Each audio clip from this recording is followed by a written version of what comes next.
O programa a seguir é livre para todos os públicos.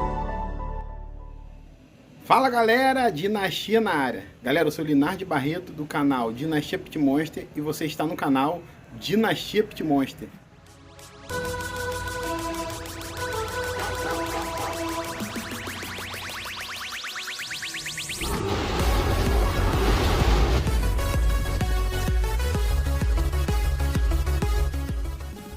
Galera, o vídeo de hoje eu vou trazer para vocês aí um podcast que eu achei muito interessante aí do meu amigo, dos dois adestradores, Carlos Sardinha e Guilherme Peixe. Eles têm um canal no YouTube chamado Resenha de Cão. Resenha de Cão, vou deixar na descrição do vídeo. É um podcast sobre uma médica veterinária falando sobre nutrição, alimentação natural. Então eu achei muito interessante esse conteúdo e vou pedir autorização a eles para estar postando aqui. Eles autorizaram. Galera, dá um pulo lá no canal deles. Eu vou deixar o link na descrição. O último convidado deles lá foi o Carlinho Pitbull, do Guardião Noran. Então é um podcast assim espetacular, galera. Às vezes você não tem um conhecimento, mas você aprendendo, olhando ali, escutando bem, você vai sair daí muito bem informado. Então peço para você estar se inscrevendo lá no canal. E, galera, antes desse vídeo eu quero estar pedindo para você estar deixando um like pra gente aí, se inscrevendo no canal e ativando o sininho das notificações. E não esquece de estar seguindo a gente também lá no Instagram, Linardi Dinastia. Valeu, galera. Agora bora pro vídeo.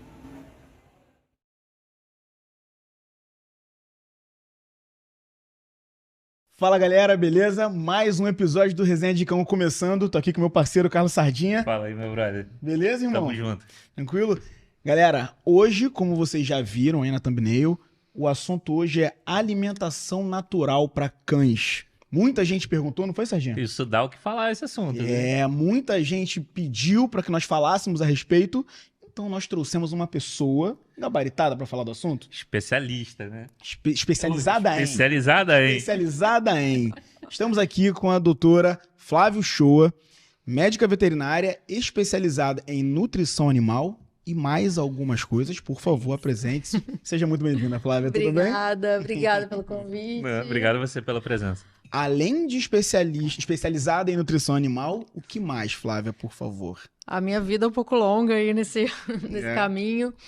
Quando eu estava no meio da minha faculdade, meu pai abriu um laboratório de análises clínicas. Eu fui estagiária lá, eu trabalhei como patologista por um pouco mais de 20 anos. E há uns 10 anos atrás, mais ou menos, por problemas de saúde meus, eu comecei a estudar nutrição e suplementação, porque não estava satisfeita com as respostas que eu estava tendo de médicos. Uhum.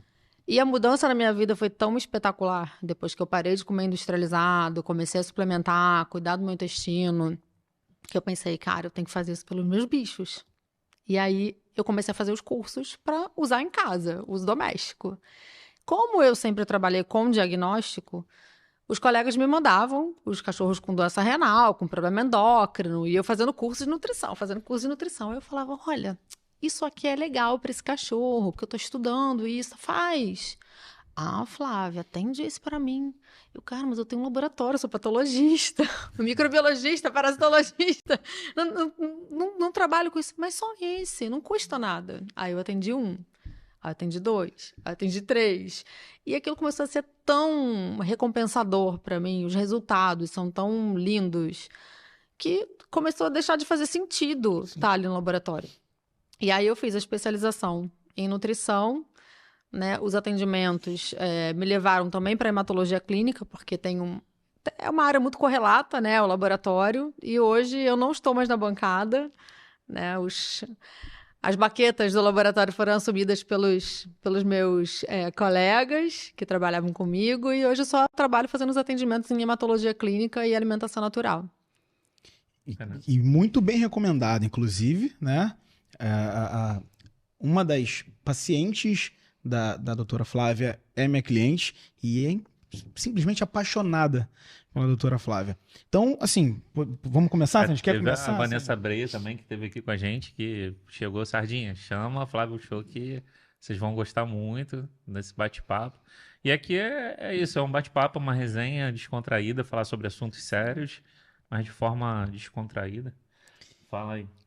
Flávia, por que a alimentação natural? Por que que eu tenho que dar alimentação? Porque eu tenho não. Mas por que oferecer a alimentação natural pro meu cachorro? Olha, hoje em dia a gente tem um conhecimento de intestino que a gente não tinha há muitos anos atrás. Né? E quando eu comecei a trabalhar com alimentação, quando eu comecei a fazer alimentação natural para os meus animais e para mim, eu achava que eu estava diminuindo a inflamação, porque o alimento era fresco. Mas, na verdade, a questão da alimentação é o intestino. Que o intestino é o cerne da nossa saúde. Tudo, todos os eixos metabólicos do nosso corpo são regulados pelos bichos que moram dentro do nosso intestino. E quando a gente dá comida ruim para eles, a gente seleciona bichos ruins dentro do intestino. Quando a gente dá comida boa para eles, a gente seleciona bichos bons dentro do intestino. Então, o funcionamento do sistema nervoso, dos rins, do fígado, da medula óssea, no caso da Kita, né? Produção de células sanguíneas, é tudo regulado por eixos que passam pelo intestino. O intestino é uma grande interface entre o meio externo e o nosso corpo. E isso funciona para os cães e para nós também. Para nós, para todo mundo, né?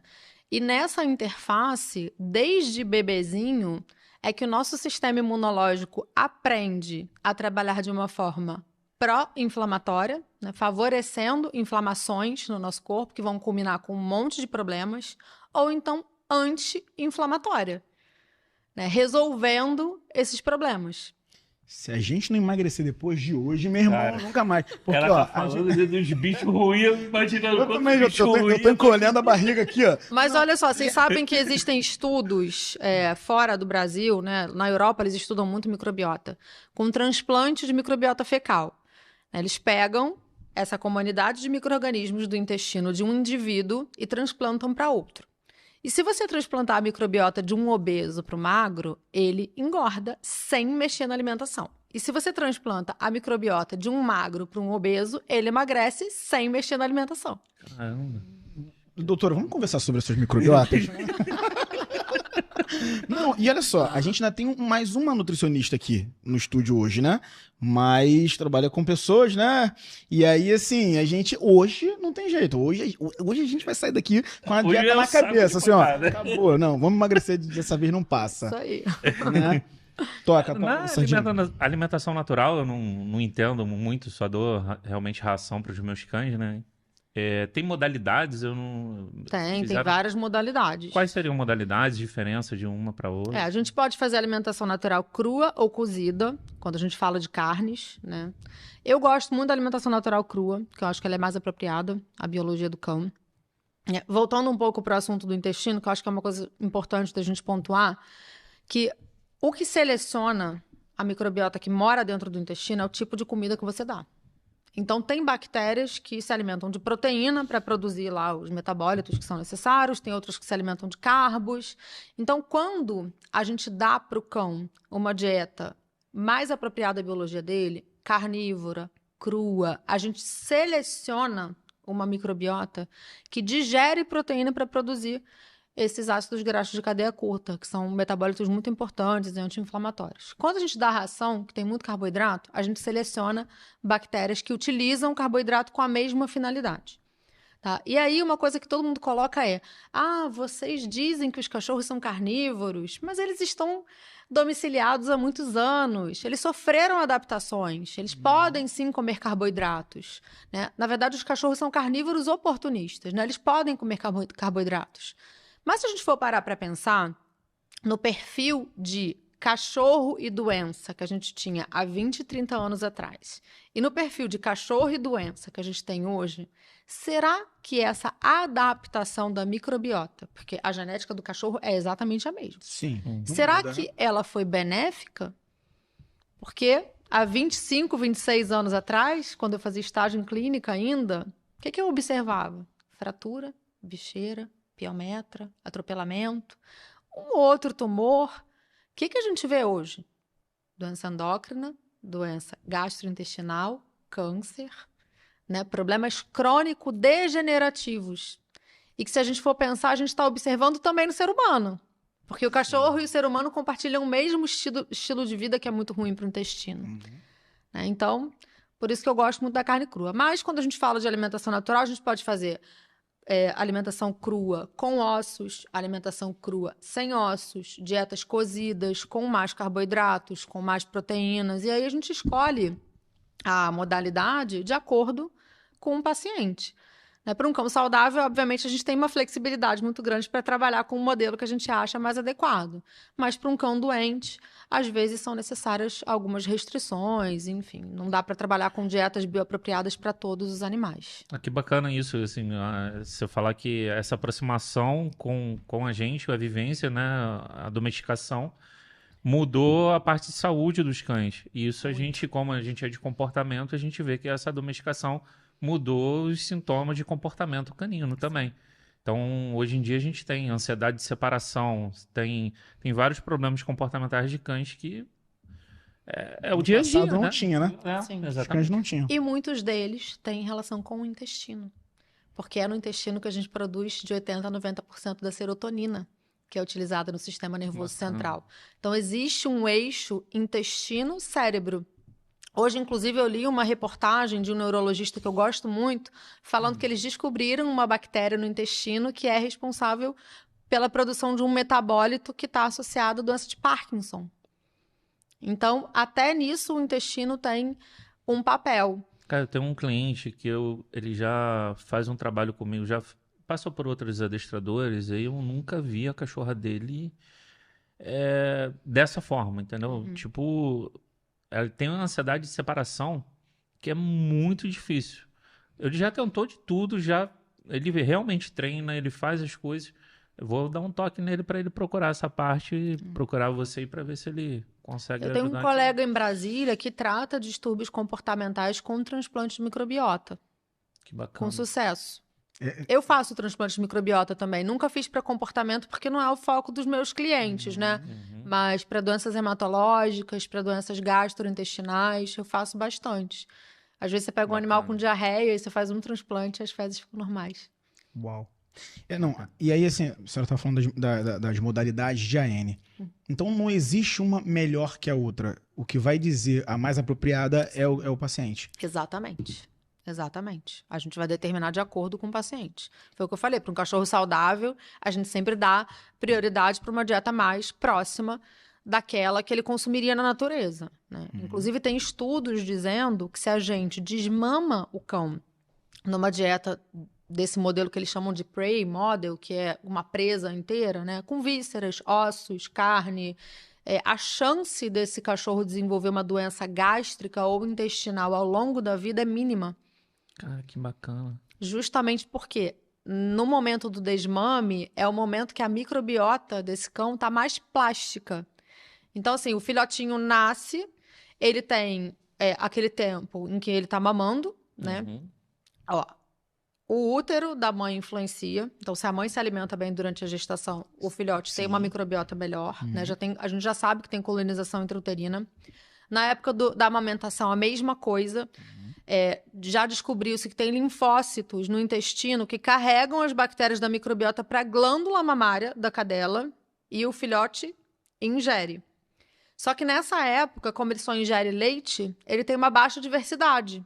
Então, na hora que ele sai do leite para a comida, é que o intestino dele se abre para o mundo. E ele vai adquirir um monte de espécies diferentes.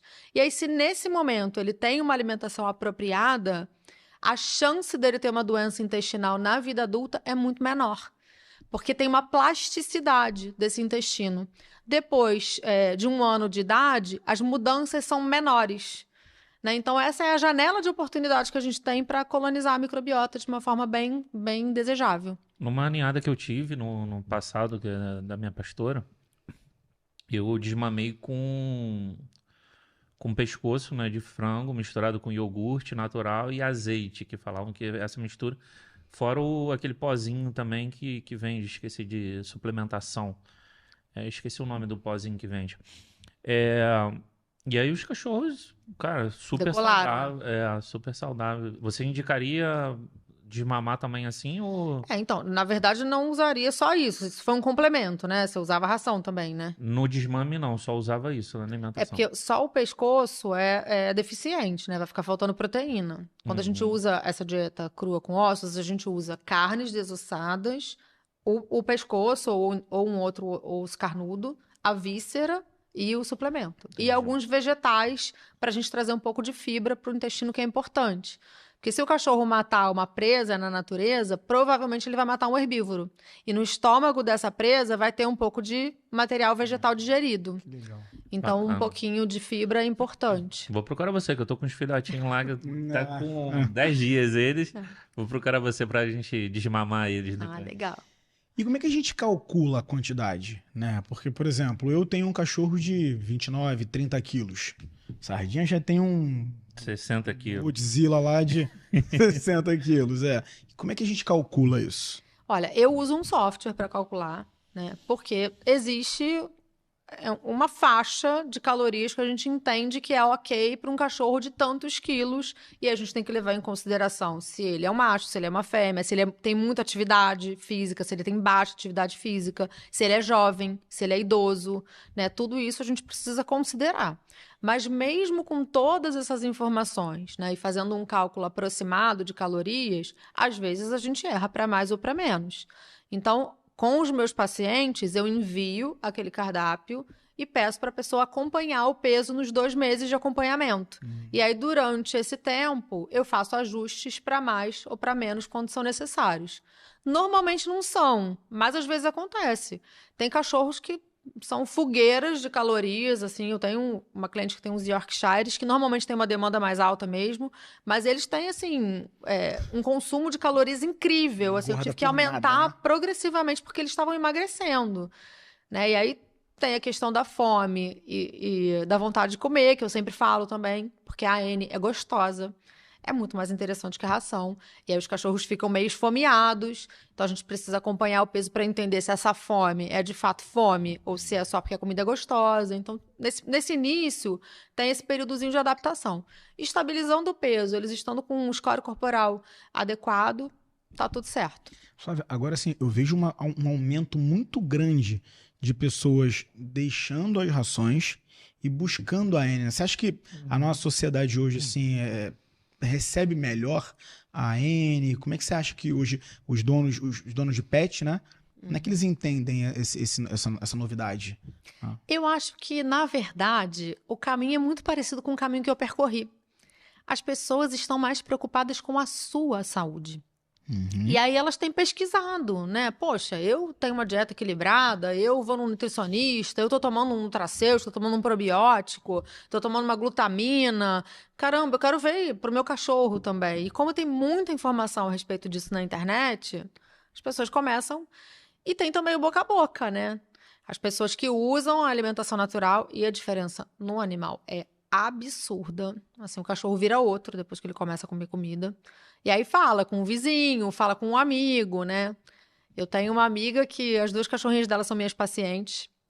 E aí ela fala que ela anda com o meu telefone na rua, assim, tipo, que se ela passeia com um cachorro e ela vê um cachorro com lágrima ácida, ela fala, olha aqui, liga pra minha amiga que vai ajudar e tal. Então acontece isso também, né? Lágrima ácida a gente consegue... Ajuda Caramba. muito. É mesmo? Muito, muito. Eu pego muito Spitz, cara. Alemão. As cachorras dela são 2 Spitz brancas. Caraca, muito. Ficou um lá em casa agora, 5 meses ficou comigo treinando. E ele, nossa... As alterações oculares, elas têm relação com a parte gastrointestinal. Eu estava até lendo sobre isso essa semana para fazer um post pro Instagram por causa da cachorrinha da Mari até. Porque quando ela veio, o olho dela ela é branca, né? Ela tava preto em volta, assim, muita lágrima ácida, e o olho fechadinho, sabe? Remelenta. E ela tá com a Mari há uns 2 ou 3 meses, e se você olhar hoje, a cachorra parece que abriu o olho, né? Já tá ficando branquinho aqui, praticamente não tem mais lágrima ácida. Na minha adolescência eu tinha um vira-lata branco que ele tinha muita lágrima ácida. Muita. E assim, era engraçado porque eu tinha 2, né? Tinha ele, tinha um outro, e esse outro não tinha. Era só ele. E eu na época, eu não entendia também, não sabia do que se tratava aquilo. E pra ser muito sincero, acho que nunca perguntei isso pra um veterinário, por exemplo. Eu tava olhando essa semana que isso pode estar associado com baixa produção de ácido clorídrico no estômago, que leva a uma alteração alérgica no olho. Meu Eu Deus quero do céu. me aprofundar melhor no assunto. Meus clientes precisam estar... Porque assim, às vezes a gente chega no cliente, aí o cliente fala assim, mas meu cachorro, o que você acha que eu posso dar? Eu não acho nada. Eu não sou veterinário, busco um médico veterinário que vai te ajudar. As pessoas perguntam, acho que a gente, né, sabe... Sim, porque a gente trabalha com cachorro e provavelmente também acontece com você. Meu cachorro mija aqui, como que eu faço pra ensinar ele a mijar aqui? Meu cachorro tá com a pata quebrada, gente, pelo amor de Deus. Meu cachorro acabou de se acidentar, eu levei pro veterinário, porque eu não entendo nada.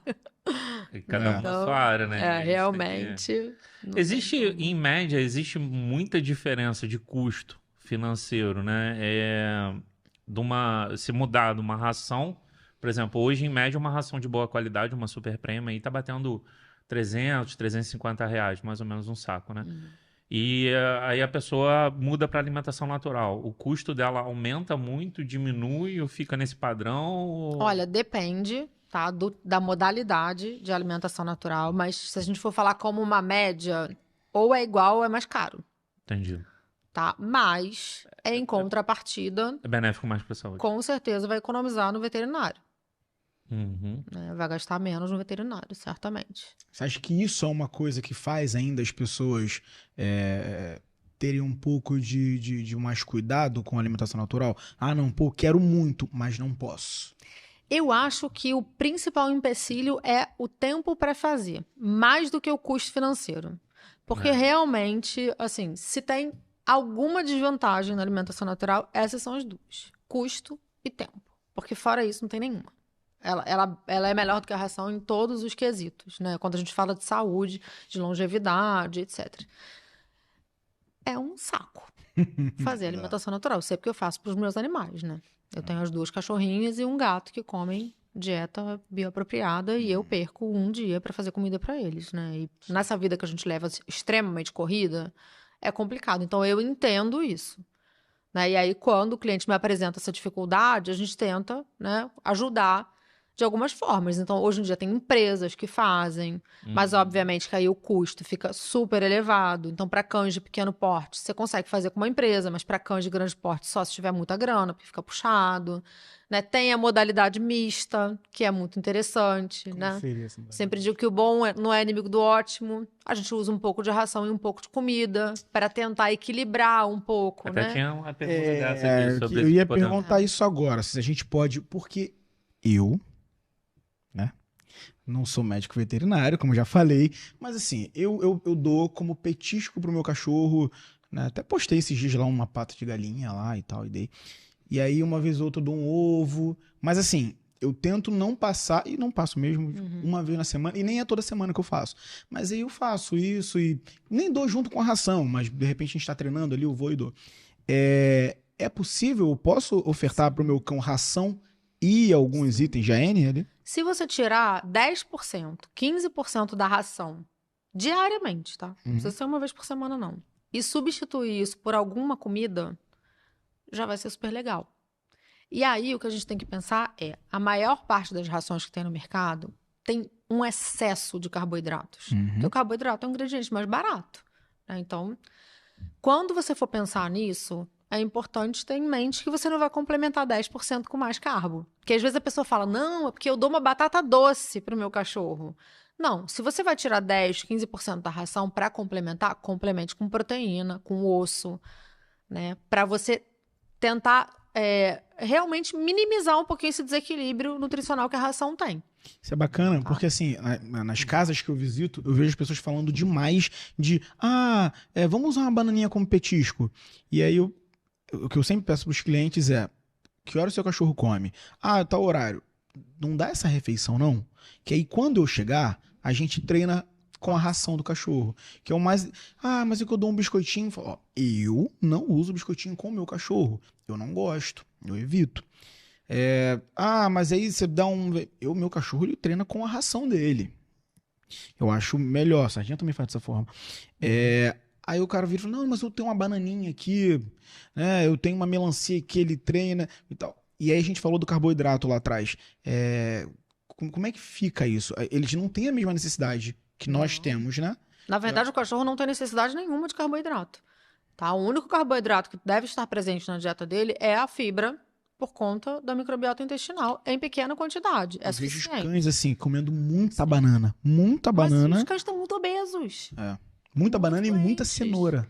E eu vejo. falo, eu falo para os clientes assim, você já parou para fazer a conta da banana? Vocês já fizeram isso? Não, nunca. Porque às vezes o cliente chega para mim e fala assim, não, mas ele só come uma bananinha. Quantos quilos ele tem? Ele tem 10 quilos. Eu falei, quantos quilos você tem? Eu tenho 70. Então é como se você estivesse comendo 7 bananas. É muita banana.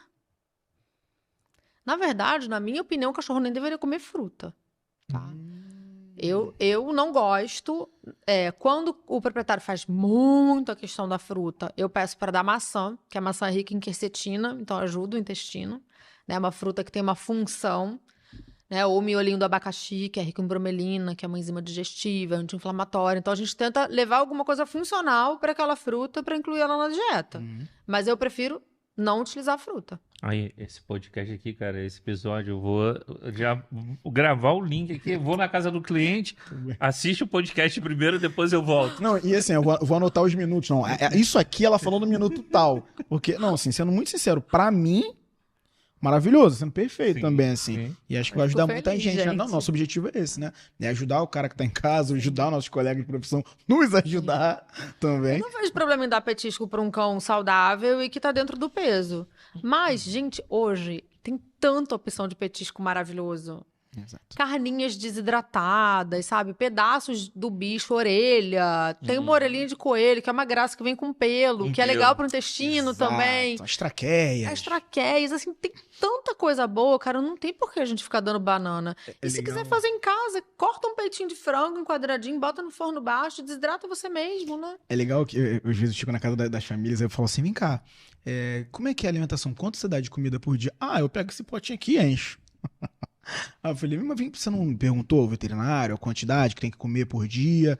Não. Então eu encho e deixo lá o dia inteiro e ele come quando ele tem vontade. É isso aí. Mas e o inverso da ração? Você olhou que tem uma orientação ali também e tal. O meu cachorro engordou, né, acompanhando o verso da ração. Então, vamos lá, vai no veterinário, teu cachorro, né, E não, no verso da ração tem... E eu acho que o problema maior são as pessoas, né, que olha pro cachorro e vê um filhinho, um bebezinho lindinho e não pode ficar com fome e enche de comida. Eu particularmente... Igual a avó, né? Igual a avó, né? Não, tá gordinho, tá com saúde. Tá com saúde, né? Eu, quando eu pego o cliente que tem dificuldade em treinar com a própria ração dele, que a gente pega muito isso, porque as pessoas banalizam a alimentação, né? Deixam à vontade e tudo mais. Então, a gente acaba que o cachorro não dá valor pelo aquele... É tão fácil que ele se torna desinteressante, né? E aí geralmente eu indico, você pode me criticar, eu geralmente indico para ele fazer um frango cozido, sem tempero, só na água, ou um fígado, que geralmente os cães gostam, mas meu cachorro é apaixonado por fígado. Tem problema, assim, só tem problema dar fígado em grande quantidade, porque o fígado é um depósito de vitaminas e de minerais. Muito forte, né? Então, em excesso, pode realmente sobrecarregar, né? O fígado tem muito cobre.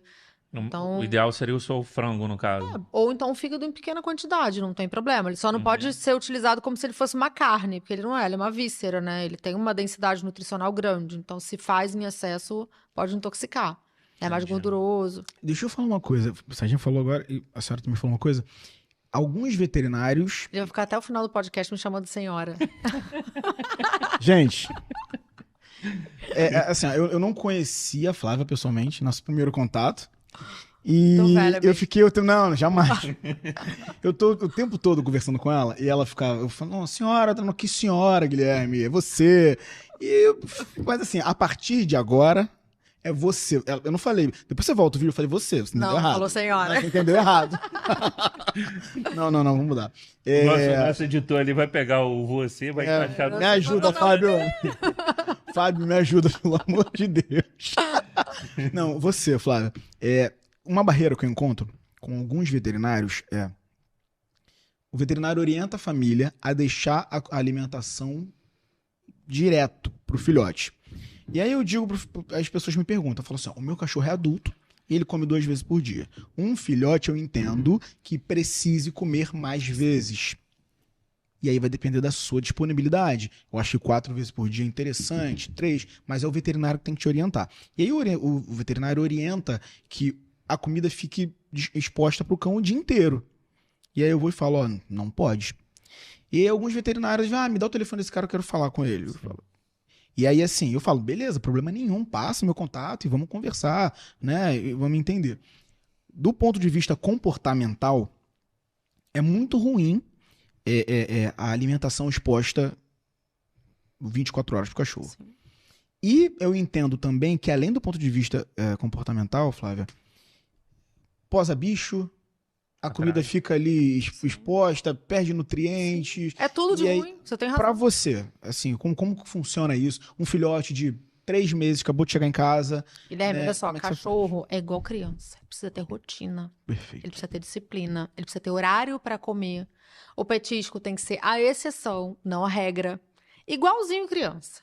Só que eu posso te falar uma coisa? O veterinário não sabe nada de alimentação. Sabe o que eu aprendi na faculdade de alimentação? 0. A gente aprende de alimentação de ruminante, de forragem, de suíno, de galinha, mas de nutrição de cão e gato, a gente não aprende nada na faculdade. Meu Deus. Então a gente sai realmente um 0 à esquerda, sem saber orientar.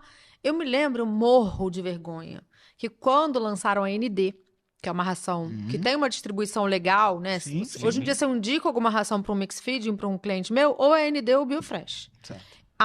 Outra coisa que eu gostaria de falar. Gente, se vocês puderem anotar qualquer coisa desse podcast para a vida, o mais importante que eu vou falar agora é: leiam o rótulo de tudo o que você dá para o seu animal. Tudo! Leia o rótulo da ração. Porque você pega rações caríssimas de marcas consagradas. E aí você vai ver lá, ingrediente principal, farinha de pena. Sabe? É uma proteína de baixíssima qualidade. E o troço é caríssimo, sabe? Tem outras opções muito melhores por preço mais acessível no mercado. Nesse momento você ativou um gatilho, tá todo mundo assim, ó. Vou perguntar pra ela da ração do meu cachorro. Não falar não. Não vou falar nada não. Não, e biscoito. Eu atendi um cão que eu assim fiquei muito chocada, porque ele tinha sinais e sintomas de hipercortisolismo, que é uma doença endócrina. Só que... Perdão, como é que é o nome? Chamava de hiperadrenocorticismo, né? Agora a gente chama de hipercortisolismo, que é quando a adrenal começa a produzir mais cortisol do que deveria. Tá, entendi. Né? Ele tinha sinais e sintomas dessa doença, já tinha alterações hepáticas importantes, vesícula biliar e tal. E aí eu sempre gosto de perguntar para o cliente como é a alimentação. E aí o cliente falou, olha, eu passei por um problema grave na minha família, né? E aí vem a questão comportamental, eu senti que meu cachorro ficou muito triste, porque ele é muito apegado a mim. E aí eu dava muitos biscoitos para ele para compensar essa tristeza. E aí eu falei, qual o biscoito?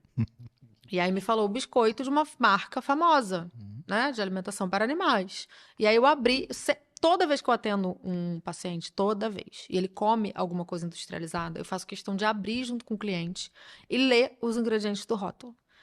E dentro dos ingredientes desse biscoito estava glutamato monossódico e açúcar. O glutamato é o que a gente chama de disruptor endócrino, ou seja, ele mexe com o seu metabolismo endócrino. Então, possivelmente, aquelas alterações eram decorrentes do uso do biscoito. Uau! E aí a gente tira o biscoito e o cachorro fica melhor. Por isso que a alimentação é a coisa mais importante que a gente tem na vida da gente e na vida dos nossos animais.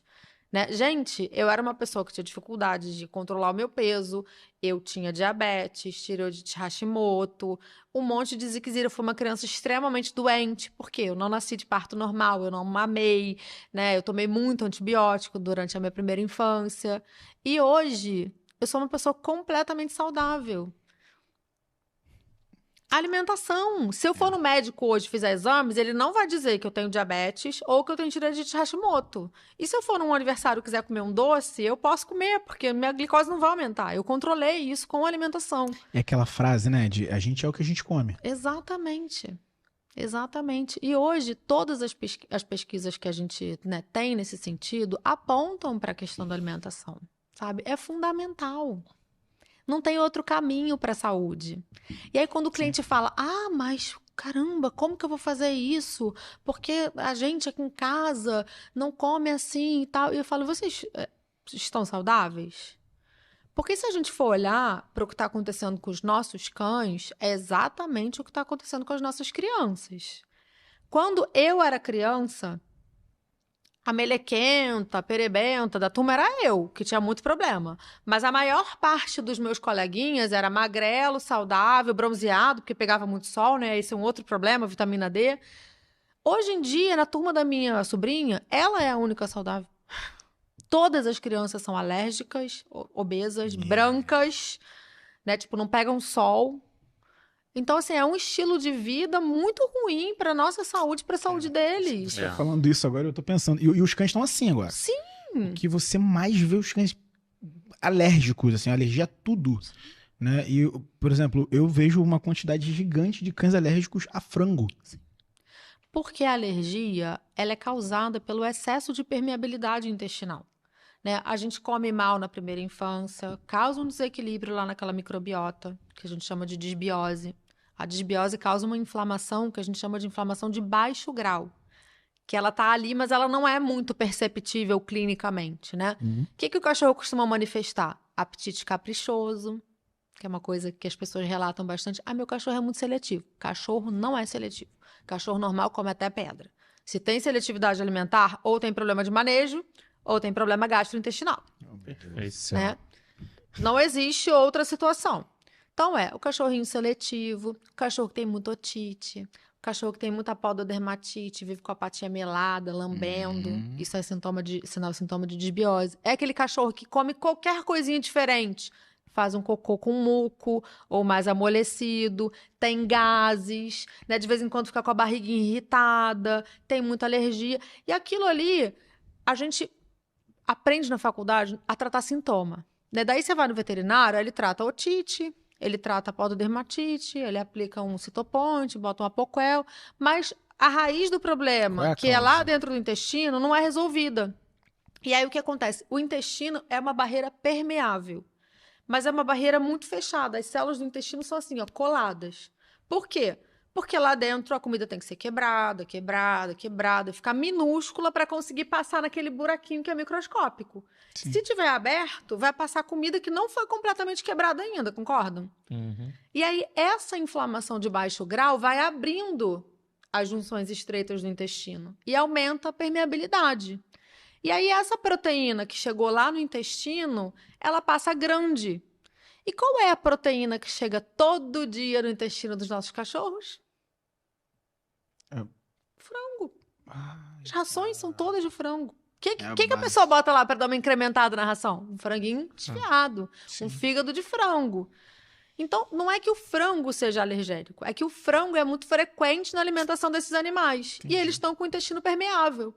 Aí, na hora que o frango passa grande, o sistema imunológico olha e fala: opa, o que você está fazendo aqui, meu filho? Tá errado.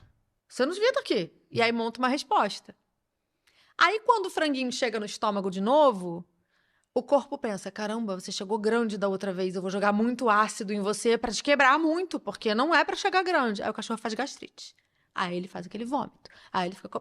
É um ciclo vicioso. Aí entra omeprazol, quando vai na clínica. Uau, aí arrebenta. Entrou omeprazol, o que acontece? Reduz a acidez do estômago. Melhora o sintoma, que dói menos. Mas é o que acontece, o frango chega maior ainda no intestino, porque ele não foi digerido adequadamente no estômago. Quando ele chega gigante no intestino, o intestino não consegue quebrar. O intestino é cheio de bactéria. O que acontece? O frango apodrece literalmente ali dentro. Aí causa mais um desequilíbrio na microbiota intestinal. Super crescimento bacteriano. E aí o cachorro, quando chega, já está todo arrebentado. E o problema é que quando essas coisas acontecem na primeira infância, que é esse momento de plasticidade do intestino, o uso indiscriminado de inibidor da bomba de prótons, que é o omeprazol, de antibiótico, porque toda vez que o cachorro tem uma pequena diarreia, metronidazol... Eu ia falar isso, tá na moda antibiótico. Causa sequelas irreversíveis nesses pacientes. Você trata, mas eles nunca mais ficam normais, eles oscilam. Melhora, piora, melhora, piora, melhora, piora. Meu Deus, tô Flávio. assustado. Mas é a epidemia que a gente vive. Gente, quem não tem um cachorro que tem problema gastrointestinal hoje em dia? Né? Eu adotei 2 vira-latas. No início... O meu é até de boa, assim. Acho que o meu... elas tinham giardia. Eu acho. Então elas tomaram, sei lá, uns 4, 5 ciclos de metronidazol no abrigo antes de eu pegar. Elas têm sequelas intestinais. Estão comigo há 1 ano e meio. Se comer alguma coisa um pouquinho diferente. Comprei, sei lá, um corte de carne um pouquinho mais gorduroso. Já sai um pouco de muco nas fezes. Entendi. Sabe... Meu Deus, fico até com medo de falar as coisas. Coco. O meu cachorro, se ele comer coco, as fezes dele... Deve ser por causa da gordura, né? O coco é uma fruta gordurosa. Eu dou pra ele ficar roendo ali, aí ele vai comer, adora. Que não teria problema nenhum, né? Pois Mas é. ele, de repente, tem uma sensibilidadezinha à gordura. Não dou pra ele ficar gastando energia, roendo ali e tal. Aí, mas dá, e às vezes sai inteirinho, assim, um pedaço do coco nas fezes. Não consegui quebrar, né? Eu nem dou.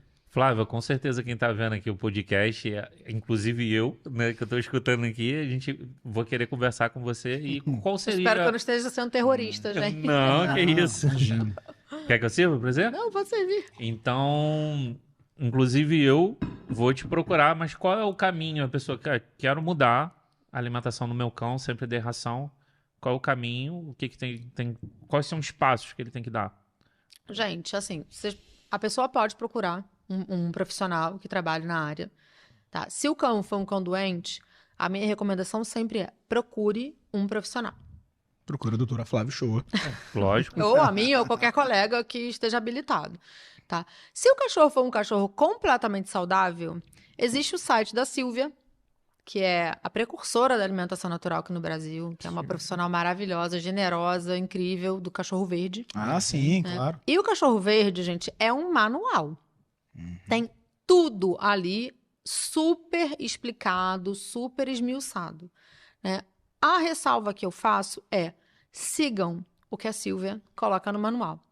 Porque às vezes a gente tem aquela coisa do aprendizado seletivo, né? Eu vou lá, aprendo a fazer dieta, mas eu esqueço que tem que suplementar. E tá escrito lá, né? Ou então eu vou lá, aprendo, né, como fazer dieta, mas eu esqueço de revezar as carnes. Enfim, porque é importante dar o descanso do frango. Então, assim, tem informações lá para todas as situações, né? Para um cachorro saudável, para fazer crua com ossos, crua sem ossos, cozida, todas as modalidades, né? E é muito detalhado. É uma bíblia da alimentação natural. Mas é preciso suplementar. E cão doente precisa procurar um profissional, porque a gente precisa adequar a dieta àquela situação, né? Claro. Flávia, hoje eu vejo as pessoas fazendo muito também jejum intermitente. Nós fazemos, e agora as pessoas começaram a fazer isso, não sei se agora, mas pra mim é uma novidade. Estão fazendo isso com os cães também. O que você pensa disso? Eu amo jejum, eu faço jejum intermitente também, né? Acho que é uma modalidade super legal. Em relação aos cães, o que eu observo depende da situação. Porque, vamos citar aí os cães com ansiedade de separação.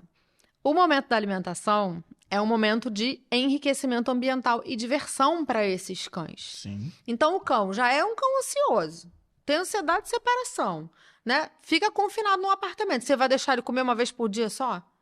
Aí o cachorro vai ter um ataque de nervos e provavelmente ele vai ter uma gastrite nervosa, porque o cachorro também tem alterações de permeabilidade intestinal, de estômago, por causa de estresse, como a gente tem. Sim.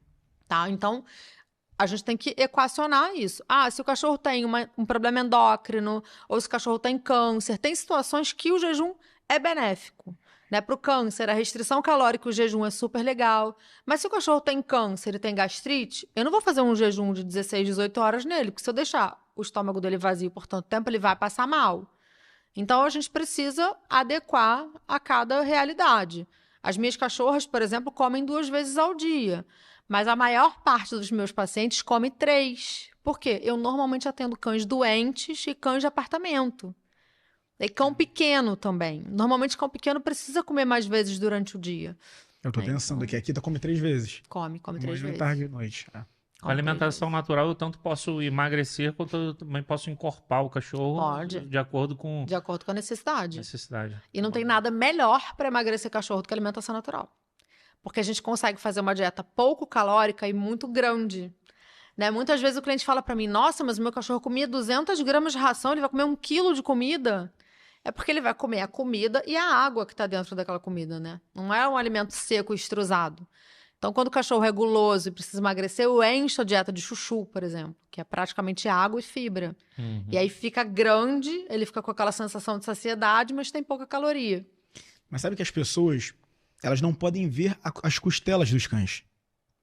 Se os proprietários veem as costelas dos cães, eles acham que o cachorro tá muito magro. E aí eu tenho um amigo que ele é personal trainer, e aí ele tava falando assim, Guilherme, presta atenção. A área da costela aqui, não tem músculo aqui.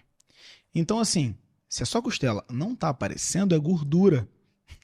Se você tá bem, tá no peso, tá musculoso, tá forte, a sua costela vai aparecer. Sim. E aí, quando ele falou isso, eu falei assim, poxa, então no cachorro... Ele falou, obviamente, acredito que sim. Ele, cara, se a costela do teu cachorro não tá aparecendo, não tem cintura. Então, na verdade, a costela do cachorro não tem que aparecer, mas você tem que conseguir palpar. Certo. É que o que acontece, Guilherme? Do mesmo jeito que a gente perdeu a mão pro que é humanizar e o que não é humanizar, a gente perdeu a mão pro score corporal. A gente tá tão acostumado a ver bicho com sobrepeso que a gente acha normal. Eu até brinco com os meus clientes, que eu pergunto, né? A pessoa, não, meu cachorro tá dentro do peso. Eu falo, eu quero ver. Porque o seu dentro do peso provavelmente não vai ser o meu. É porque ainda que sejam cães, por exemplo, da mesma raça, cada indivíduo é um, né? Sim. Né? Então... O que tem que ter? Cintura. Se você olhar para o cão, ele não pode ser uma mesa de centro, reto, da frente para trás. Ele precisa ter cintura. Né? As costelas, se você olhar à distância, você não pode ver. Certo. Tá? Ela tem que ter alguma cobertura. Mas quando você passa a mão, você tem que palpá-las com muita facilidade. Se tiver um fofinho em cima das costelas, tá com sobrepeso. Tá? A gente está com um padrão tão deturpado do que é um cachorro com peso adequado e um cachorro com peso inadequado, que uma vez eu estava vendo um vídeo e aí eu vi uns cachorros e eu falei, nossa, que cachorros magros. E aí depois eu olhei assim e falei, não, eles estão normais. A gente é que está com uma visão muito deturpada. O Sardinha passava por uma situação, o Sardinha teve uns malinois aí um tempo atrás, e as pessoas olhavam na rua, um cachorro magrinho, né? Você tá judiando esse cachorro, só que o malinois é a genética dele ser magro, entendeu? Porque ele é ágil. E as pessoas me criticavam na rua. Não, você não dá comida pra esse cachorro. Ele come pouquinho? Eu vi uma vez, eu tava junto. Ele foi na praia de Caraí, inclusive. Ele come pouquinho? Porque tá tão magrinho. Não, é gente, assim, né? eu tenho 3 gatos. 2 comem ração, porque elas já comiam ração quando eu comecei a estudar nutrição, elas são velhas, e gato, para adaptar para alimentação natural adulto, é praticamente impossível. É um percentual muito pequeno. Gato, para comer alimentação natural, você precisa desmamar ele na carne e adaptá-lo desde bebê, porque o gato adulto detesta mudança. Caramba. Então eu mudei a alimentação delas, mudei a ração, dou muita coisa úmida e tal, mas a comida mesmo eu não consegui. De todas as formas eu tentei, não consegui. E aí eu adotei um gato recentemente. Na verdade, ele adotou a gente, apareceu todo quebrado no portão da minha casa. Me deu o golpe do lar temporário. Eu falei, vou tratar e vou doar. Mas ele acabou ficando. E eu desmamei ele na carne. Quando eu comecei a introdução alimentar dele, ele tinha 600 gramas. Eu pensei, eu vou dar de tudo para ele. Eu vou dar ração, eu vou dar carne, eu vou dar alimentação natural cozida, crua, víscera, tudo, porque aí ele vai ficar total flex e quem adotar vai poder escolher a melhor modalidade de alimentação. Quando eu decidi que ele ia ficar, eu retirei tudo e deixei só a alimentação crua. E eu olho para ele às vezes e falo, nossa, o T'Challa tá tão magro. Porque ele é muito diferente das outras. Ele é muito diferente. O pelo é uma coisa que... Quem olha pra ele fala, nossa, eu nunca vi um pelo tão brilhoso em toda a minha vida. E ele não solta pelo. E ele é muito forte. Ele já tá com 4.300, eu pesei essa semana. Mas ele é fino. E quando ele se mexe, você consegue vislumbrar as costelas. E aí a gente fica com aquela impressão de que tá magro. Mas não, ele tá perfeito. As outras é que são fofinhas, né? Apesar de não serem gordas, mas gato que come ração sempre tem um fofinho, né? Um sobrepeso. Doutora, você falou da humanização, né? Que tanto ocorre aí e a gente, assim, nós como adestradores, a gente vê os malefícios da humanização, a gente luta contra isso todos os dias. Você como veterinária, como que isso reflete na rotina dos cães hoje, a humanização, né, em excesso? Isso reflete em doença. É o que eu observo na minha rotina. Isso é uma das coisas que eu converso muito durante os atendimentos. porque eu acho que a gente tem que pensar de uma forma muito integrada quando a gente atende um paciente, né? Ele não é só uma doença hematológica, ele não é só uma doença gastroentérica, ele é um cão que está num contexto, uma família, né? E eu até falo isso para os clientes de uma forma muito franca, que quando a gente pega um animal doente e o proprietário é tranquilo e o cachorro tem vida de cão, é uma coisa simples de tratar. Sempre é simples de tratar. A gente trata, o cachorro fica bem, o proprietário me manda 1, 2 mensagens e some. Só vai aparecer 1 ano, 2 anos depois, dizendo que o cachorro está ótimo, quer fazer uma revisão. Quando o cachorro é extremamente humanizado e o proprietário é extremamente preocupado, tudo que tem que acontecer com aquele cachorro acontece. A coisa do rodapé, da bula do remédio, o efeito colateral vai acontecer naquele cachorro. Parece que é uma nuvem negra em cima da cabeça do cachorro. Por quê? Porque o estresse do proprietário tá ali. O cachorro é uma esponja do nosso cortisol. Isso já tem artigo mostrando. Sim. Né? Então, o cachorro puxa aquilo tudo para ele. E atrapalha de uma forma muito significativa. E aí, quando a gente pensa em saúde intestinal e humanização, o cachorro foi feito para lamber o chão, lamber o bumbum do outro, comer fezes, eventualmente, que é um comportamento que todo mundo acha repugnante, né? Coprofagia. Mas na natureza eles fazem para colonizar o intestino, é natural. A mãe, né? come dos filhotes. Exatamente, come uma porcaria ali. Né? E aí, quando eu vejo uma pessoa botar sapatinho no cachorro e botar o cachorro dentro de um carrinho de bebê, eu tenho vontade de me jogar no chão e ter uma síncope, porque você está tirando a oportunidade daquele animal de colonizar o intestino dele, de ter um comportamento que é adequado à espécie. Né? E a gente vê muito isso quando o cachorro é filho único, né? Eu normalmente insisto para a pessoa pegar outro.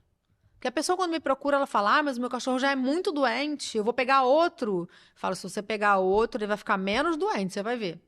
Porque ensina o comportamento ao outro, né? Vocês que trabalham com isso, é aquele comportamento de matilha. Com certeza. E tudo melhora dentro da casa. É impressionante. Você estudou comportamento? Alguma coisa de comportamento canino? Eu estudo para me ajudar nos meus atendimentos, mas não aprofundadamente. Eu vou te falar assim, pessoalmente, tá? Eu converso com diversos veterinários e eu acho que eu não sei da Sardinha aqui, Sim. eu nunca encontrei um veterinário que tivesse um pensamento referente aos cães de uma forma, que tivesse um pensamento tão alinhado ao meu. Assim, confesso que eu tenho dificuldade na conversa com alguns veterinários. A não ser os veterinários que são comportamentalistas, né? Exato, que aí é o exemplo que a gente trouxe 2 aqui, que o Jean-Claude, o Henrique Perdigão, mas são pessoas que são adestradores e foram para veterinária, né? Sim. E aí, assim, mas a galera que é veterinário, de verdade, assim, só vet, na verdade, de verdade não, só vet, a gente às vezes discorda de algumas coisas, não se entende, obviamente, também nunca sentei para conversar e tal, bater um papo, enfim. Mas, assim, eu tô adorando, assim, o papo com você, eu tô achando incrível. Tá incrível, incrível, e assim, a gente vê que tem relação com o comportamento, influi totalmente no comportamento. E agora você falando sobre os perigos da humanização, eu achei incrível. Que é a coisa que a gente fala o tempo todo aqui, né? Inclusive, ele falando sobre isso, teve uma vez uma cliente que eu tava atendendo em Caraí. E aí ela falou assim, eu falei assim, cara, como que é disposta a ração, a alimentação? Não, fica à vontade, o veterinário mandou. Aí eu falei assim, não, podemos mudar? Ela olhou pra mim assim, eu falei, vou ter dificuldade. Por quê? Logicamente, assim, o veterinário, para o cliente, o cara se formou, então o cara tem mais embasamento do que um adestrador que está indo lá. Hoje em dia as coisas, até a gente estava conversando nos outros episódios, que as coisas estão mudando. As pessoas estão valorizando mais os adestradores. Eu hoje estudo psicologia, estou na faculdade de psicologia para poder entender melhor os cães. Né? E aí a gente estuda muito, então a gente também está sendo mais valorizado e reconhecido. Só que os veterinários, de certa forma, acabam contradizendo e assim, não, tudo bem. Eu tenho a mesma dificuldade.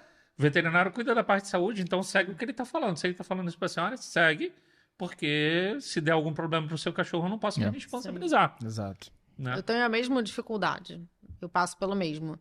Mas o que eu tenho feito com os meus clientes, né? O que a gente estava falando, a internet hoje em dia tem muita informação disponível, tem muita informação ruim e tem muita informação boa. Sempre que eu atendo alguém, Eu, depois da consulta, disponibilizo links para os Instagrams de colegas que trabalham na mesma área, que são da integrativa, e que compartilham informações muito valiosas, né? A gente está sempre atualizando, sempre colocando coisa lá. O meu Instagram é mais técnico, mas tem alguns colegas que colocam informações mais do dia a dia mesmo, né? Tem a Camille Charmone, que é de comportamento, que é ótima. Então, assim, eu passo uma lista e eu peço para a pessoa entrar ali e dar uma estudada naqueles perfis e seguir aquelas pessoas. Por quê? Porque quando o cliente se informa, me ajuda. Claro. Sim. Porque a gente consegue romper essas barreiras com maior facilidade. E sempre que eu atendo um cliente, eu explico tudo. Tudo. Se o cachorro chega usando um omeprazol e eu preciso tirar, eu vou explicar toda a fisiologia digestiva para o cliente.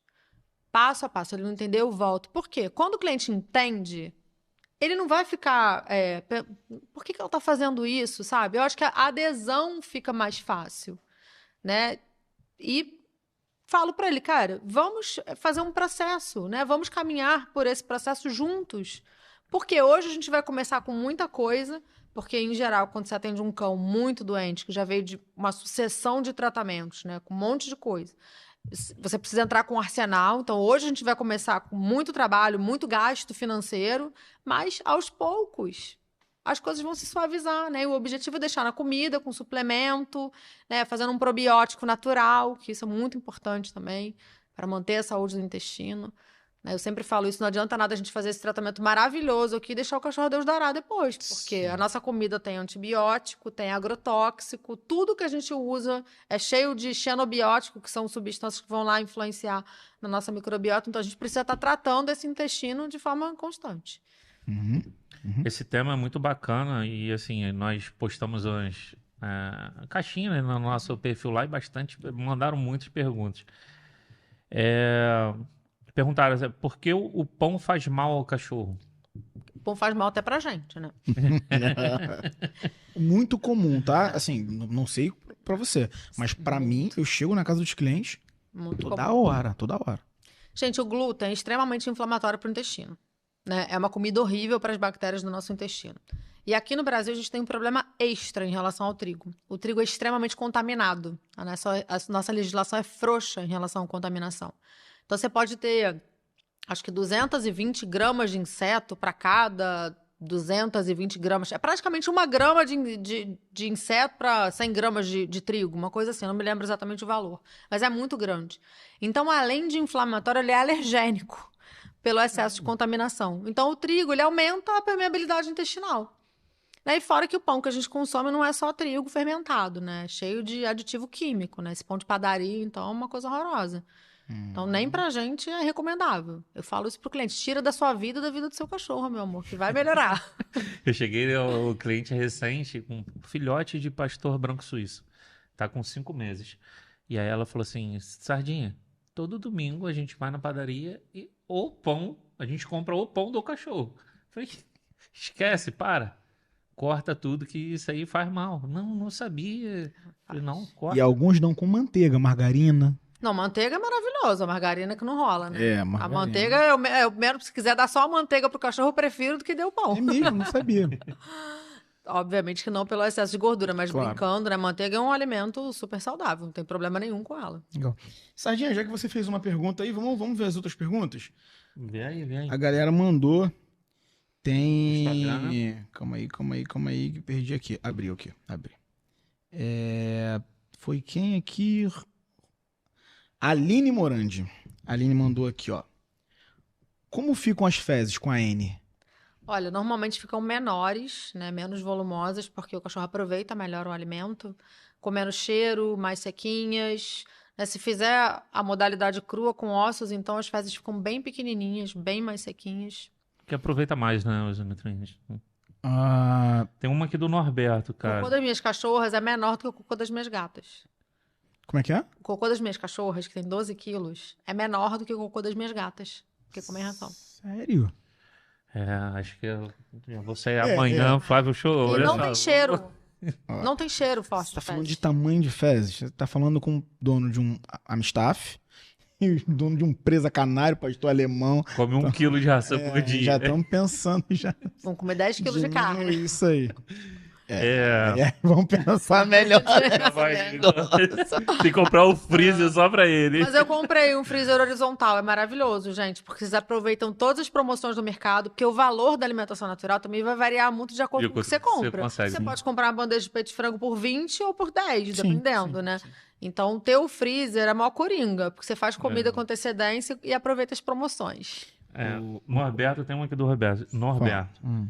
Quais os ossos são recomendados e qual proporção oferecer? A proporção Na verdade, vai depender do tamanho do cachorro, né? Para cachorros menores, a gente recomenda ossos mais macios, mais porosos, né? Pescoço de frango, o suan, que é aquela vértebra da costela, é super adequada para qualquer tamanho, né? Se você for usar como um osso carnudo na dieta, você tem que cortar ele em um tamanho menor, porque o cachorro vai mastigar e ingerir. Se for um osso recreativo, tem que ser grande para ele não engolir, aí tudo vai depender.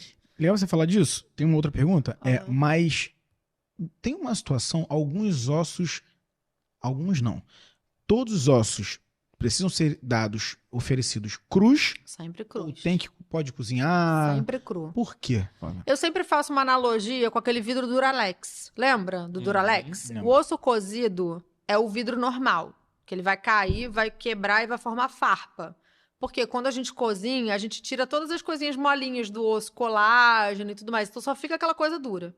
O osso cru é o vidro Duralex. Quando quebra, ele fica todo arredondado, porque ele tem colágeno e toda aquela matriz cartilaginosa. Então ele não oferece risco. Esses dias eu ofereci uma pata de galinha pro meu cachorro, dei cru, com unha inclusive. E aí a pessoa falou assim, mas isso não machuca, mas você não cozinha? E aí eu falei exatamente isso, né? Eu falei, não. O osso precisa ser cru. E aí a pessoa ficou, caramba, ficou assustada. Assim, então, osso sempre cru. E uma outra coisa que é importante é que o osso, para ser seguro, precisa que o estômago esteja funcionando de forma fisiológica. Porque é a acidez do estômago que vai degradar aquela matriz óssea. Então, ela tem que se você está entupindo o seu cachorro de omeprazol, se o seu cachorro tem um problema gástrico importante, ele não pode consumir ossos. Primeiro ele tem que ter essa fisiologia restaurada. Doenças autoimunes podem ser tratadas com AN? A alimentação natural não trata a doença autoimune, mas o tratamento do intestino melhora muito a autoimunidade. Eu vejo isso nos meus pacientes de hemato. Por quê? Hoje a gente sabe que o intestino ele tem 2 papéis na autoimunidade. Ou ele pode atuar como gatilho, então o problema pode vir de lá, ou ele pode atuar como um perpetuador. Então teve um gatilho, doença carrapato, que é um gatilho bem frequente. O intestino vai continuar alimentando aquilo ali. Então, quando a gente faz a alimentação natural para um cachorro com autoimunidade, a gente trata o intestino e, tratando o intestino, a gente melhora essa resposta ruim do sistema imunológico. Entendi. Inclusive, isso já tem sido demonstrado para seres humanos. A autoimunidade tem uma relação muito significativa com o intestino. Tá. E mais uma pergunta do rapaz. Você chegou a fazer a dele? Não fiz não. Deixa eu dar uma olhada aí. Pode ir falando aí que eu vejo Tá. aqui. Então eu vou perguntar uma coisa pessoal também. Eu aprendi, meu avô lá atrás, meu avô era criador, e aí ele dava muita coisa para os cães dele. Mas acho que hoje, pensando hoje, acho que nada que, a não ser angu, que ele costumava dar angu. Mas ele me ensinou a dar ovo cru, inclusive a casca. Posso continuar? Não tem problema nenhum. Tem alguns colegas que falam que tem que cozinhar porque tem uma substância que é um antinutriente, mas a natureza é tão perfeita que o antinutriente ele é neutralizado, né? Da gema ele é neutralizado pela clara. Então, não tem problema. Salmonela. A salmonela não é um problema para o cachorro. Porque o pH do cachorro é mais ácido que o pH do nosso estômago. Entendi. Então, quando a salmonela passa por ali, ela é neutralizada. E o cachorro tem salmonela na microbiota intestinal dele. As bactérias que moram no intestino do cachorro são diferentes das nossas, né? E a maior parte dessas bactérias que são ruins pra gente, que podem causar doença intestinal, para o cachorro não são. Inclusive, uma das armas, né, que a indústria usa para condenar a alimentação crua é justamente essa, né? O risco para o ser humano. Porque, de fato, né, uma bactéria como um Campylobacter, por exemplo, que tem no frango, não é problema para o cachorro, mas pode ser problema para a gente. Sim. Então, a gente tem que ter cuidado para manusear isso, tem que ter o cuidado com o congelamento, né? Oferecer a comida fria, não deixar aquilo ali em cima da mesa para multiplicar a bactéria. Tem um monte de etapas, né, que devem ser cumpridas de segurança alimentar para oferecer isso. Mas problema para eles não tem, não. Mas a casca é benéfico também pro cachorro? A casca Não faz crua? diferença nenhuma, porque o cálcio da casca, para ser aproveitado, tem que triturar aquilo, né? Tem que secar, então faz diferença nenhuma. Eu vou pedir pro Sardinha fazer essa pergunta e depois você falou de algumas etapas de segurança, acho legal a gente falar isso também. Joãozinho, tem como fazer algum petisco bioapropriado que seja mais seco? É só pegar a carne e desidratar, moleza, qualquer carne. Eu nem entendi isso que ele perguntou. Ele quer É uma coisinha mais sequinha, né? Fazer um petisco que seja seco. bioapropriado, mas sequinho. Desidrata a carne. Peito de frango, moela, Entendi. pedaço de carne bovina. Você falou sobre os cuidados, por exemplo, congelamento. Eu sigo algumas coisas, mas assim, nunca dito por um veterinário. Obviamente que a gente vê muita coisa. Você falou do cachorro verde, eu sigo. Sigo também o bicho orgânico. Não sei se você Que é ótimo, conhece. Luciana. Eu não lembro se Geralmente falam ainda. 3 dias para deixar no congelador, né? Então, eu já Depende vi da uma carne, semana. gente. Depende da carne. Cada carne tem o seu tempo de congelamento. Fala pra Tá? gente. E tem a temperatura. Então, por exemplo, frango, boi, são carnes que podem ficar 2, 3 dias. O porco depende da temperatura do seu freezer.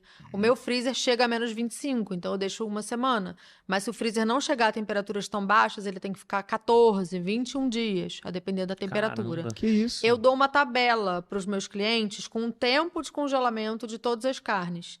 Agora, o que tem que pensar em relação a isso é que o congelamento profilático é para parasitas. É só para parasitas. O congelamento profilático não mata a bactéria. Então, você tem que ter consciência em relação à procedência dessa carne, se ela foi armazenada de forma correta no mercado. Por quê? A temperatura mais alta faz com que as bactérias que estão ali naturalmente se multipliquem. Então, aquela carne tem que ser mantida num ciclo de frio. O que eu faço na minha casa? Eu compro congelado, boto na geladeira. Quando chega naquele ponto que está congelado ainda, mas que você já consegue cortar, eu corto, porciono e devolvo para o freezer. E eu só vou mexer naquela carne no momento de descongelar de novo, que vai ser feito dentro da geladeira, não se descongela a carne crua em cima da bancada, e eu ofereço aquela carne gelada para as minhas cadelas. Sim. Ela sai direto da geladeira para o pote e elas comem. Não fica em cima de bancada, não fica em cima de pia, eu tenho esse cuidado.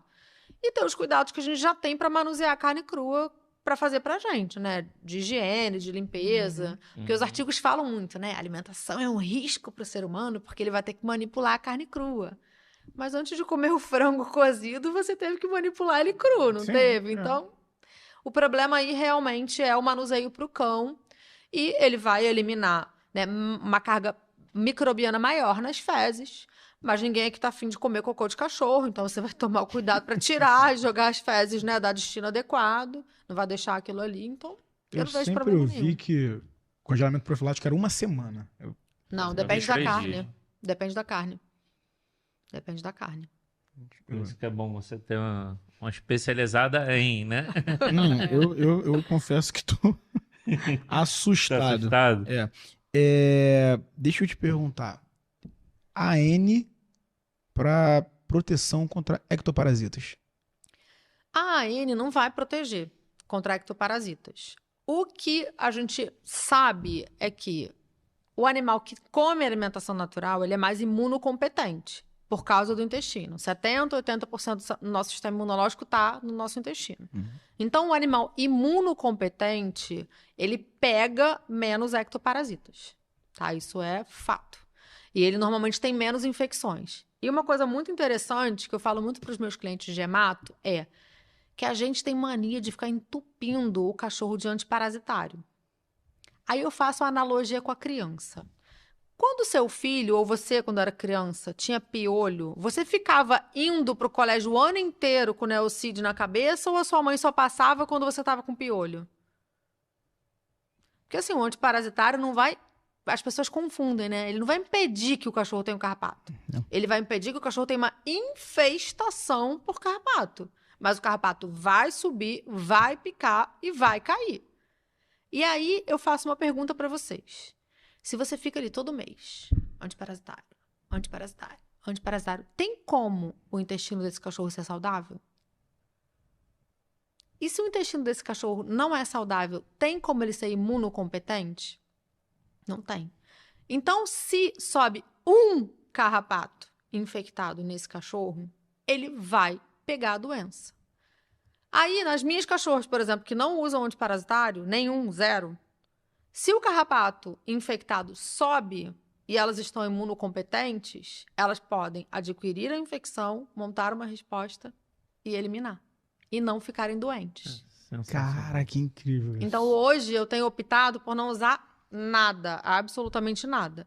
Obviamente que se eu tiver uma infestação na minha casa, eu vou tratar com antiparasitário, no ambiente, nelas, enfim, seja lá onde for.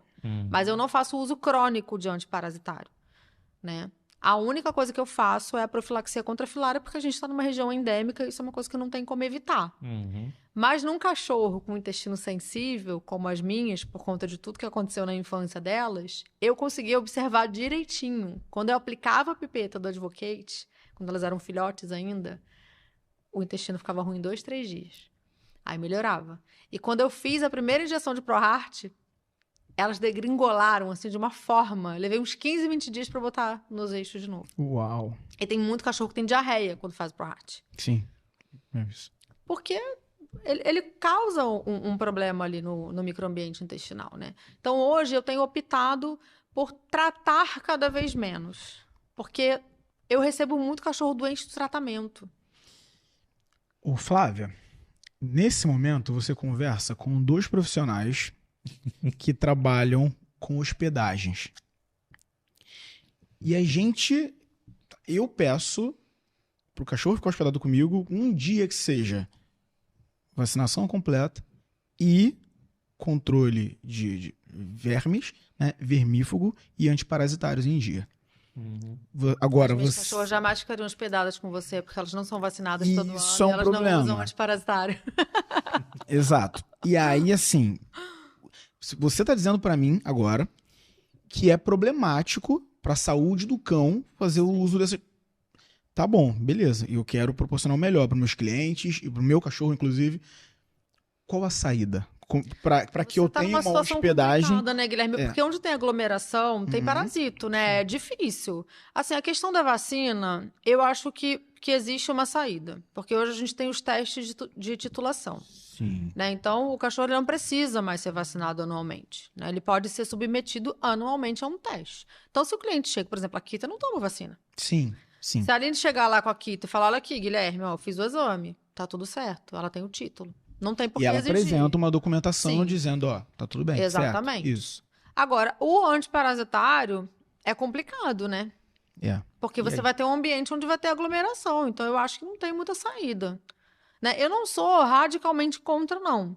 Eu acho que tem situações pontuais onde você tem que utilizar. Foi o que eu te falei. Se eu tiver uma infestação na minha casa, eu vou utilizar. Se eu levar as minhas cadelas para um local onde eu acho que vai haver um desafio, eu vou colocar a coleira, que eu acho menos pior. Né? Eu coloco a Seresto, quando chegar em casa eu vou lá e tiro.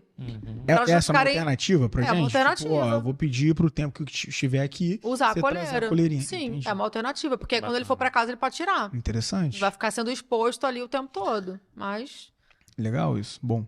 Não. Cara, nem... Tenso aqui agora. Não, porque, né? Não, porque assim, a gente pede isso, né? Até porque Proteção do próprio você, cachorro. por exemplo, vai deixar o cachorro na minha casa, vai deixar lá no nosso espaço hospedado e quando pegar, você não quer que o seu cachorro tá cheio de pulga. Até porque você não tem como inspecionar o cachorro todo, e às vezes passa, A gente até né? faz isso, né? Você olha entre as patas, Não, às vezes passa. a orelha, mas você não vai achar. Esse gatinho que apareceu lá na minha frente, eu achei que ele não tava com pulga, mas quando eu cheguei com ele na veterinária, ela achou. Na minha área, por como. exemplo, a minha área, pô, sei lá, 70%, 80% é gramado. É, não. Pombo e Não tem como. vizinhos que não têm controle de parasitas e que acabam vindo pelo muro e tudo mais. Então a gente tem que ter um controle muito grande, né? Tem que Sim. Flávio, proteger. a gente falou de suplementação. É bom, é perigoso, todos os cães devem ser suplementados, Fala pra gente de Bom, suplementação. se o cachorro come ração, ele não precisa ser suplementado, porque a ração já é adequadamente suplementada. Sim, mas... Tá? O único problema que a gente tem em relação a muitas rações é a deficiência de vitamina D. Tá? Isso é uma coisa que a gente pega com bastante frequência e pode causar alergia, autoimunidade, câncer. Tem um monte de doenças que estão associadas com essa deficiência. Mas aí, nesse caso, a pessoa vai ter que procurar o veterinário, dosar a vitamina D e suplementar por fora, caso haja necessidade. Eu faço dosagem de vitamina D na maior parte dos meus pacientes, que vêm, né, alimentados com ração durante muitos anos, e a maior parte deles tem deficiência, eu preciso suplementar. Tá? Mas quando o cachorro é alimentado com alimentação natural, feita por nutrólogo, nutricionista e é adequadamente suplementado, a gente não tem esse problema.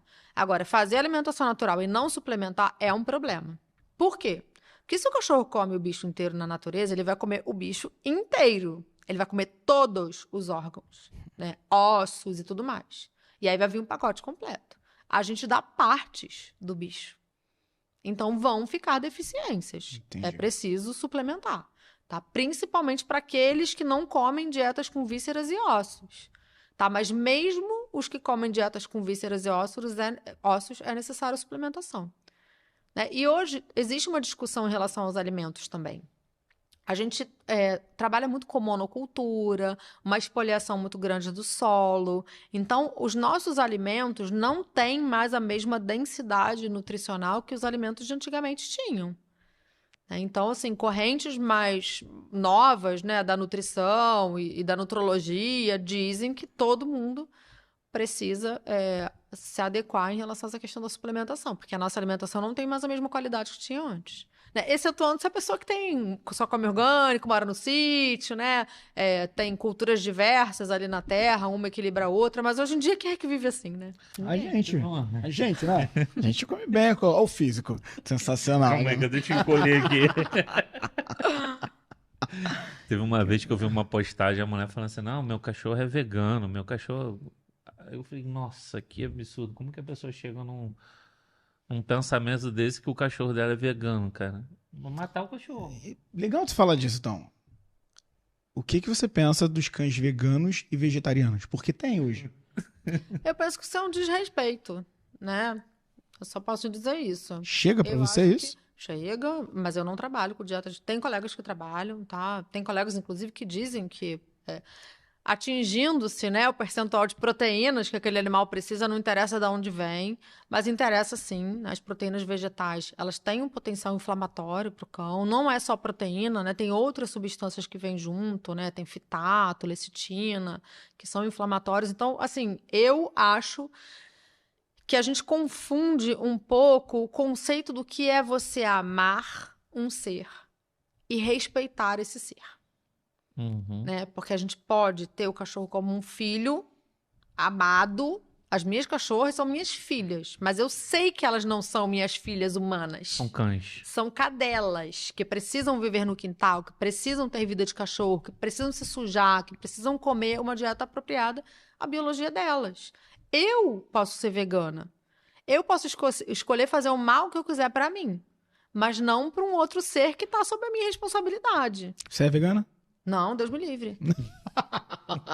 Adorei. A carne é importante, mas assim, tô dando esse exemplo, entendeu? Sim. Até porque os veganos que me desculpem, eu respeito, tenho amigas veganas, acho que cada um tem que viver de acordo com a sua filosofia de vida e com o que acredita. Mas eu acredito que o veganismo é ruim tanto quanto o carnivorismo, porque a quantidade de bicho que morre para se plantar soja e milho nesse país, né? Então, você não está deixando de matar bicho porque você está comendo planta, né? Mas isso é uma questão muito ampla, né? Dá pano para manga, mas a questão é que, assim, quando a gente for falar de nutrição, eu acho que é importante que a gente coma carne e o cachorro mais ainda, porque é um carnívoro, né?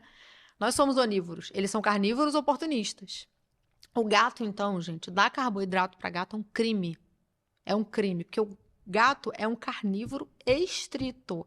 Se pegar um gato doméstico da sua casa e pegar lá a genética dele, ainda é daquele carnívoro.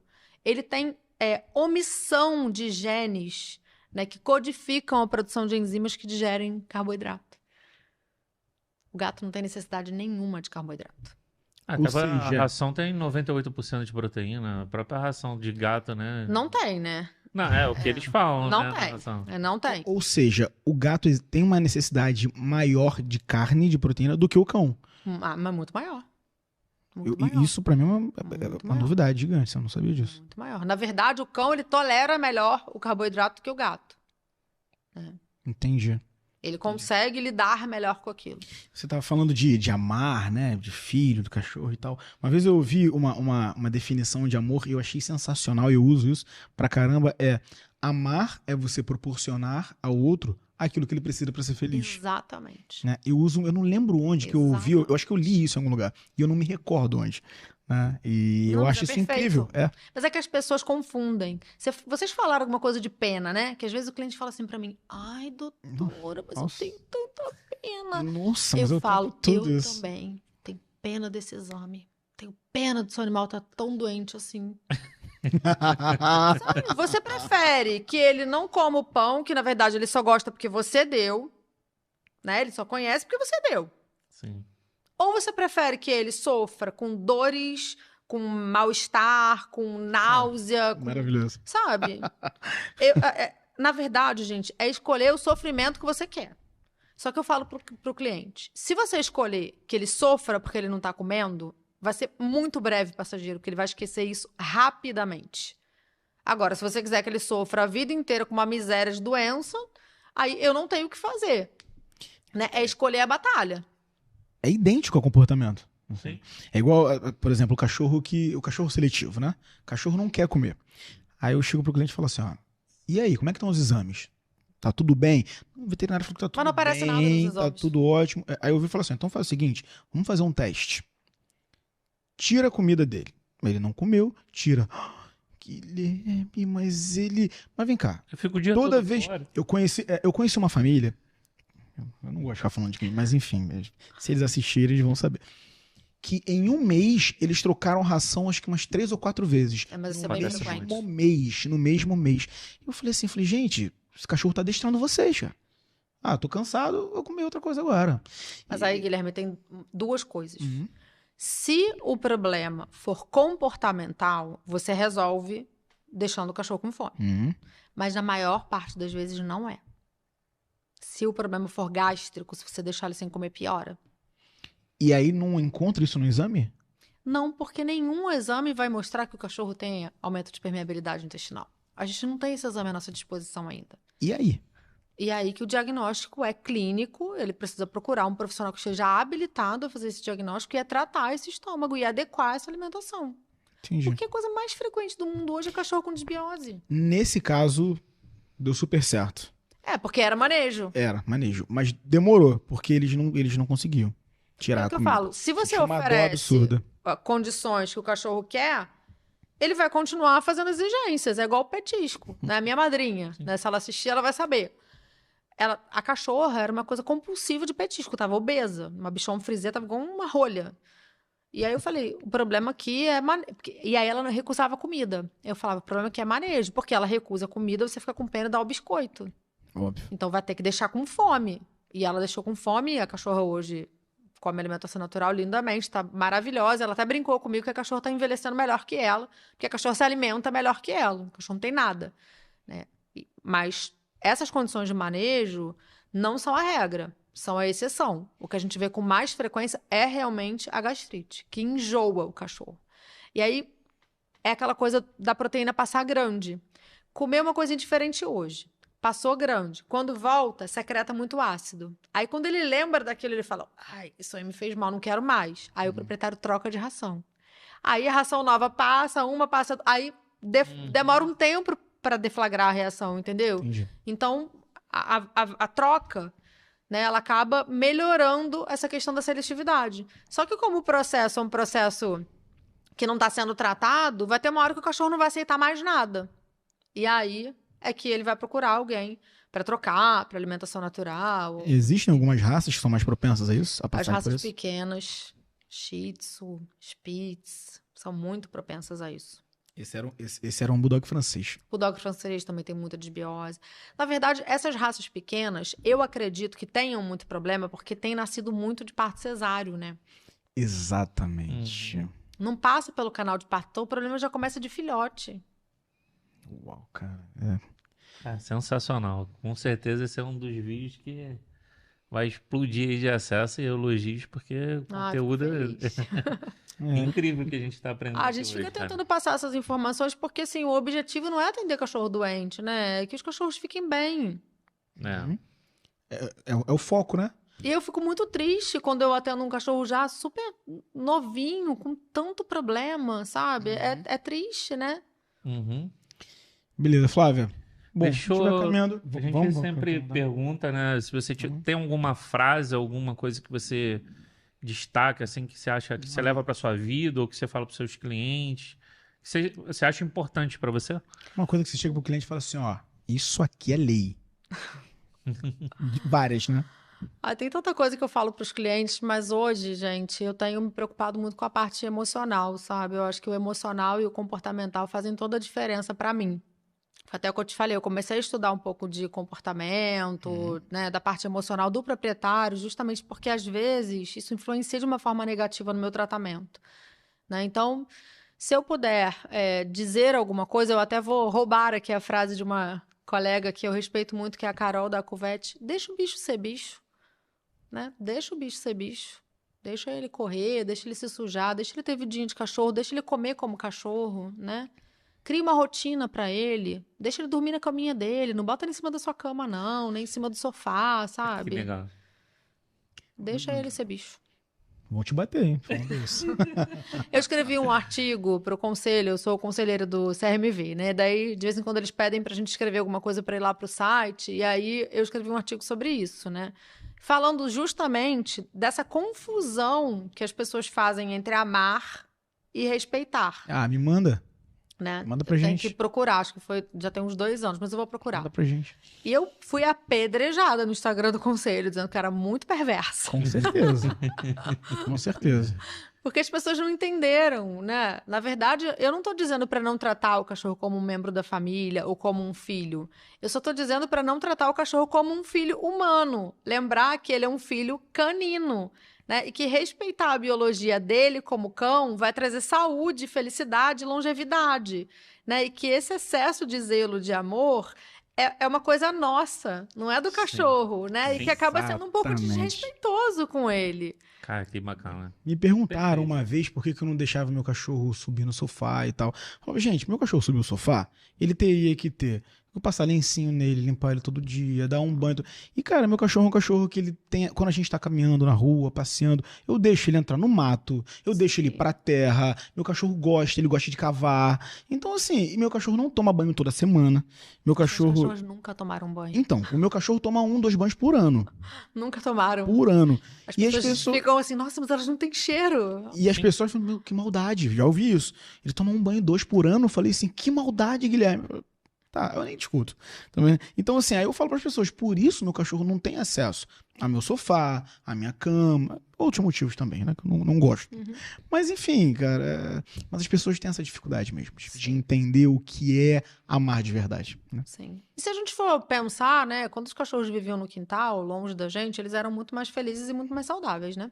Não tinham ansiedade de separação, né? Não tinham esses problemas comportamentais todos. Ficavam se comendo, né? Exato, gente, eu vejo cachorro comendo pedaço de caldo, comendo pedaço de pata, arrancando saia, né? É horrível, é horrível. Você vê que aquele cachorro, ele tá num sofrimento emocional e psicológico, sabe? Aquele animal não é feliz. Eu hospedei uma cadela agora há pouco tempo, uma dálmata, que o emocional da cadela...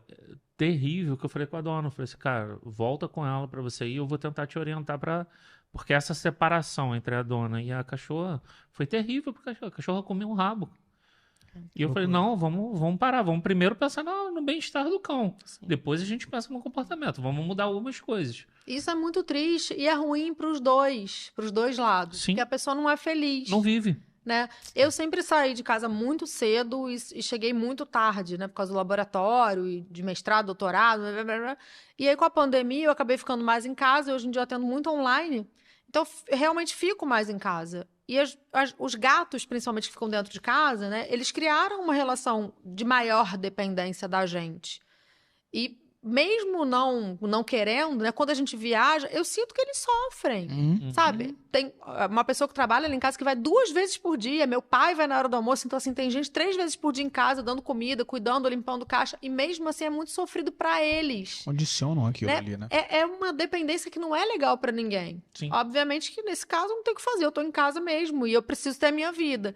E quando eu viajo, eu fico com o meu coração apertado. Então é ruim pros 2 lados, né? Sim. A gente precisa realmente se atentar pra isso. Flávia, incrível. Espetacular. Mais um episódio. Eu vou te falar, eu tô metido pra caramba. Porque todo mundo que vem aqui, eu não teve um episódio ruim, cara. É só fera, só gente. fera. E de verdade, tá? Não é porque você tá aqui. Sensacional. Eu tô feliz demais. Foi muito bacana. Espero que as pessoas, né, fiquem felizes com o que foi falado aqui.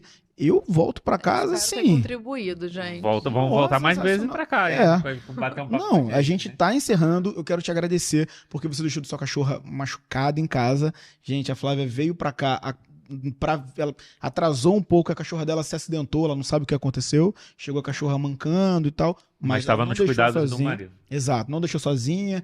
O marido levou pro veterinário e ela veio pra cá. Obrigado. Nada. Obrigado pelo carinho. Obrigada A gente vocês tá pelo fazendo, convite. a gente tá fazendo isso com muito carinho e justamente para levar informação de qualidade para as pessoas que nos assistem. E foi super qualidade aqui, foi incrível, eu aprendi muito e vou realmente te procurar pra gente fazer um trabalho aí, de repente eu legal. consiga mudar a alimentação natural. Falei pro Guilherme que eu falo pra caramba e quando eu falo de alimentação eu me empolgo, porque eu Não, amo. mas foi incrível, foi Foi muito incrível. legal. A gente agradece e o nosso público agradece Com também. certeza. Com certeza. Flávia, mais uma vez, obrigado pela presença. As portas Obrigada do a Resenha de vocês. Cão estão abertas pra você quando quiser voltar. Mas mesmo que não queira, a gente vai chamar de novo. Vou chamar, vou chamar. Meu irmão, Obrigada, gente. Tamo junto. obrigado. Cara. Prazer conhecer Prazer ela. foi meu. Volte Obrigada. sempre. Voltarei. Vocês também, voltem sempre. Compartilhem, mandem pros amigos esse vídeo. Falem da doutora Flávia Uchoa e vem pra resenha. Vem pra resenha.